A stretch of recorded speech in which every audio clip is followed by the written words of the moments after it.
rehabilitasi dan perbaikan-perbaikan venue-venue tersebut. Ya, khusus hari ini Pak di lokasi ini sirkuit bagaimana pengamatan Bapak Kami untuk berkomunikasi menjadi tuan? dengan ini Kabupaten Sinjai. Kemarin sudah ada kunjungan dari delegasi Provinsi Sulawesi Selatan. Ya.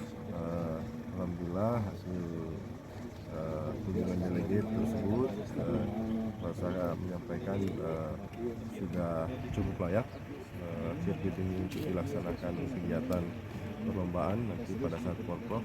Dan kemarin sudah ada perbaikan-perbaikan sesuai permintaan dari ini Provinsi Sulawesi Selatan juga. Insya Allah kami akan terus memantau kalaupun nanti ada delegasi datang untuk melihat lagi hasil perbaikan-perbaikan.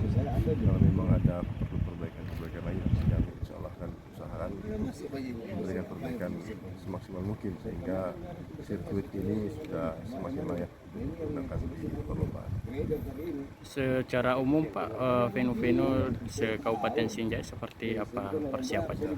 Saya pikir sudah 90% siap, tinggal memang masih ada tempat-tempat yang sudah selesai diperbaiki ataupun sudah siap untuk dipertandingkan, cuma karena cabur-cabur tersebut belum membawa peralatan, perlengkapan, sarana prasarana untuk pertandingan, sehingga kita belum melihat mereka terpasang, jadi belum bisa menilai kekurangan atau kebutuhannya masing-masing. Tapi kami dari khususnya pemerintah daerah akan memantau terus melihat bagaimana hasil kerjasama dengan cabur-cabur yang akan mengadakan kegiatan, karena kami hanya menyediakan tempat dan alhamdulillah secara umum seluruh cabur yang akan melaksanakan kegiatan di Kabupaten Sinjai menyatakan siap dan layak venue-venue yang kita siapkan untuk diadakan pertandingan.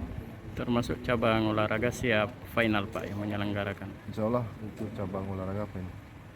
Cabang sepak bola olahraga, sepak bola. Oh iya, kemarin kami juga sudah rapat dengan KONI.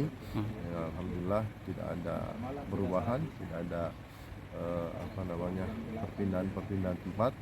Semua yang sudah disepakati oleh KONI dengan pemerintah kabupaten, dengan baik Sinjai maupun Bulukumba, insya Allah akan komitmen dilaksanakan. Jadi semua 21 cabur khususnya di Kabupaten Sinjai akan